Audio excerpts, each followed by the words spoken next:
Hello everyone, welcome back to BooseGumps. Today we have an original horror story by myself called The Curse of Lacamas Lake. Now this story takes place back in Washington, and it's about two friends named Dallin and Cody. Dallin and Cody had been really good friends for a very long time. They had been best friends growing up, and were now in high school together. They were both 16 years old, and they had a good time hanging out and exploring the nature of where they lived out in Washington. It was their favorite activity just to go out, listen to some good music, and drive down the Columbia River Gorge. They also had another hobby, though. You see, Dallin's parents owned a couple canoes, and so they both liked to take these canoes and canoe down in various lakes and rivers, but one of their favorite places to go was Lacamas Lake. They would just canoe around. Lacamas Lake is pretty out in the open. It's a pretty public spot, so they just like being out there. The only problem was that Cody actually couldn't swim. Dallin was a great swimmer. Cody was not, but it never really bothered them that much. They always stayed inside the canoe, and they only got out when they docked and stuff. But anyway, they were having a good time, just living their lives as you do in Washington. It was a great time. Now, this was in around September, and if you don't know, in Washington, especially that area in western Washington, it gets pretty rainy and pretty gray. But they were used to this. But they had a pretty fun idea. They were going to take their canoe and canoe down Lacamas Lake, further down this narrow section of the lake, and find a spot to camp and hang out. They had heard the idea before. They had heard people told them, it's a cool place to kind of go. Again, the main area of Lacamas Lake is surrounded by a lot of people, but as you kind of canoe down into the back parts of it, really there's not anybody back there, and so they can canoe and find a spot where they can take their canoe onto the docks and they can camp out. So that was their plan. Now, by the time they had started this, it was after school, so it was about 4 or 5 p.m. The sun was still out, but it was starting to go down, and they could see some clouds coming over the horizon. They were a little bit nervous about it, but they figured, we got rain jackets in here. If it rains, it's not that big of a deal. They're used to the rain at this point. So they get in their canoe and they start canoeing. And as they're in this main area of Lacamas Lake and they see other people, they see people having fun and on boats and going off a big rope swing, they're doing great, and they're just talking to each other and talking about what teenagers talk about, girls and school and what classes they hate, what teachers they like, and video games and all this kind of stuff. And then eventually they hit a section of the lake that narrows down, and they realize they're hitting this passage that kind of leads them into the back area. And at this point, they don't really see anybody else. It's just them out there, but they're really enjoying this nature that they're in. It can be pretty loud, and there can be people always talking to you, especially in a city like where they were in Washington, and living as high schoolers. They were just excited to get out somewhere where they could hear their own thoughts, and so they're enjoying this. But it started to rain, and it was raining pretty heavily. So they start canoeing faster and faster, and they're going down this little area of Lacamas Lake, and everything's going great, but then it starts raining really hard, and they hear thunder in the distance. Now, if you don't know, it is not a good thing to be on a lake while thunder and lightning is happening, because you can get electrocuted. You're out in the middle of the open. So they decide to, as fast as they can, just canoe further and further down, hoping to find somewhere where they can get off and maybe get into the woods. And luckily for them, they find an old dock. Now, upon seeing this old dock, Cody felt a little uneasy about it. Nobody told him that there was a dock back there, so he was a little bit concerned about this, but Dallin just kind of waved it off and said, hey, it's okay. We don't have time to worry about this. There's lightning coming, so please, let's just get off. So they got onto the dock, and they used their rope to tie the canoe to the dock, and they left their paddle inside, and everything was fine. And so they said, okay, well, let's go into these woods that we're right next to. We'll see if we can maybe find a place where we can set up a tent. So they start running through the woods, and as they do, and the rain's coming down, and Cody, maybe just a little bit on edge, starts feeling a little paranoid and swears he can hear people around him. He can hear branches snapping where they're not supposed to, and he knows that, maybe it's just animals, maybe it's just the sound of Dallin ahead of him who's snapping branches, but he's getting pretty unnerved by this whole thing. He thinks he hears whispering too, and again, just coming down in this dense Washington forest as it's raining pretty heavily on them. He was pretty worried. It was getting dark by that time too. They both kept running, and again, Dallin was far ahead of Cody at this point. He hears Dallin call out, hey, I found something. So Dallin runs up and finds him, and they come up to a clearing. In the middle of this clearing, there's what looks like an old cabin or an old lodge. Now, Cody at this point, He knows they need to get somewhere for shelter, but again, these feelings have just made him feel really uneasy, and he doesn't really want to go inside. But Dallon's pretty insistent. He says, hey, look, this is a godsend. We've got a cabin right here that we can just stay in just for a couple minutes until the storm passes, and then we'll be totally fine. So Cody, not feeling great about it, he says, okay, fine, I'll relent. And so they go inside. Luckily, the cabin door is open. As they open the door, this feeling of dread starts to immediately wash over Cody, and you can tell that Dallon is feeling it too.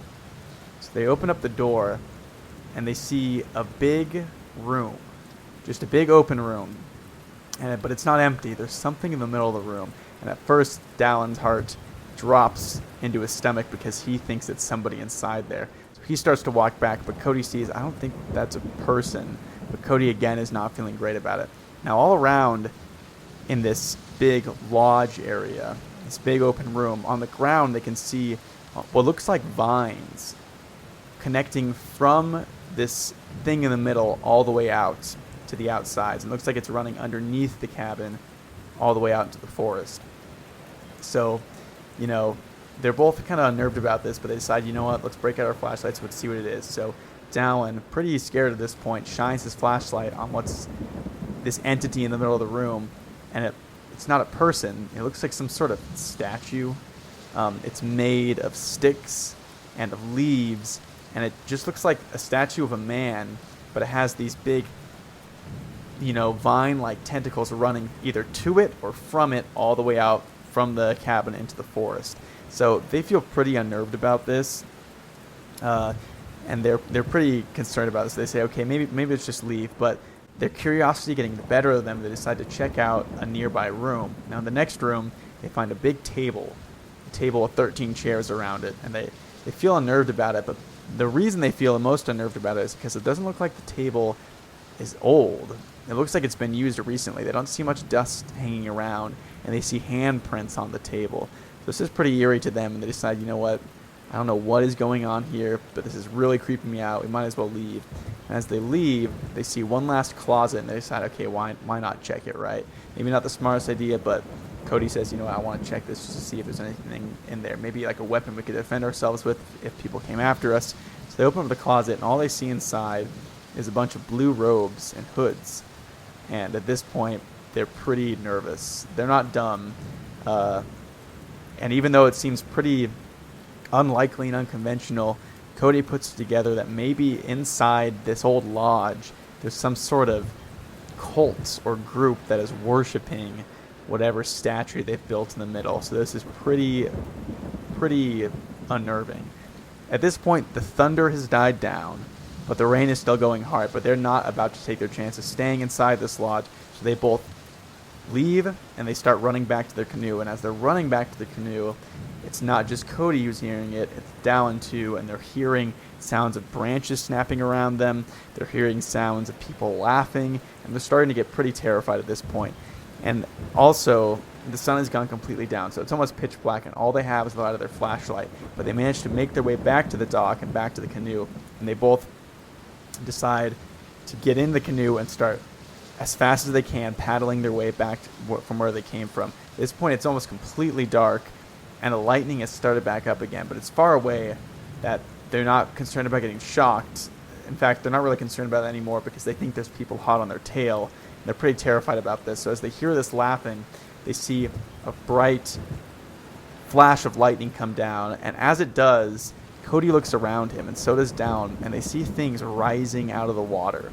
Now, they're pretty terrified at this point, but they don't really have time to think about this, so Cody gets out his flashlight and starts looking around, and sure enough, things are rising out of the lake next to them, and they look like big, dark, slimy hands that are reaching out of the water. This has them both pretty terrified, and they can see that these hands are getting closer to them, so they start beating them away with their paddles. But one of them eventually grabs Cody. At this point, they're both really terrified. Dallon looks back, and he can hear Cody screaming at him, telling him to help it. So Dallon starts whacking at these slimy, dark hands that are grabbing around Cody, grabbing his hair, grabbing around his neck, and pulling him into the water. And Dallon starts to attack these things, but it's too late, and Cody gets pulled under. Now, Dallon's pretty terrified at this point. He's pretty distraught at the fact that he can't see his friend anymore, but he doesn't have time to be worried about that because he sees these hands all around him. So he starts canoeing his way back and back to the shore, and he's making a lot of ground now. And he notices that he doesn't really see the hands anymore. It's like they're gone. So Cody's pretty worried, but he figures, you know what, I can make it back to the shore, and then I can call out. We're pretty close. I can call out for Cody and see what happens. So he makes his way back to the shore. He gets out of the canoe, and terrified, he looks around to see it's completely dark, completely black. And he's just scared. He doesn't know where his friend is. He doesn't know what to do. He decides, maybe I'll get out my phone and call 911, but as he does, he hears something coming out from the woods near him, and he's terrified at this point. So he takes out his paddle, and he gets ready to fight, you know, what may be coming out of the woods, and he sees a figure stepping out from the woods. But Dallin isn't scared at this point. He's relieved, because it's Cody. Cody has walked out of the woods. He looks a little bit worse for wear. His clothes have been torn, but it seems like he made it out okay. And Dallin asks, how did you make it out fine? And Cody says, it's fine. That the hands left me alone. I just swam back. And so Dallin, not willing to question this, says, okay, let's get out of here. And so both of them take their canoe. They put it in the back of Dallin's truck, and they start driving home. As they're driving home, they both don't really know what to talk about. They both feel pretty worried about this. Dallin keeps trying to bring up what they saw, but Cody's not really entertaining the idea. He says he just wants to get home and go to sleep. And Dallin kind of agrees with him at this point. So Dallin gets to Cody's house, and he drops him off, says bye to him. Cody says, yeah, I'll see you at school. And Dallin says, okay, well, that's fine. But he notices that Cody left his phone in the car, so he pulls the phone, and he looks back at Cody, and he says, hey, you left something. Cody says, oh, thank you. He comes back and he grabs the phone, but as Cody's walking away, Dallin thinks he notices something. He swears he can see fingers coming out from the back of his shirt on his neckline. And he doesn't know what he's seeing. He doesn't know what it is, but something inside Dallin is deeply terrified, and he thinks that maybe the person he just dropped off at his best friend Cody's house is not Cody, and is something else entirely. Thank you so much for watching this video. This is just a little horror story I thought up. Lacamas Lake is a real place in Washington that I grew up around. And in fact, there is an offshoot to the lake that you can canoe down, and you will find a lodge. But it is not a creepy, decrepit lodge. It's one that's owned by somebody that lives out there. But again, pretty eerie. So if you like this story, please let me know. If you didn't like it, if it was cheesy, if it was too much of a cliffhanger, please let me know. But yeah, thank you guys so much for watching, and I'll see you guys later. Bye.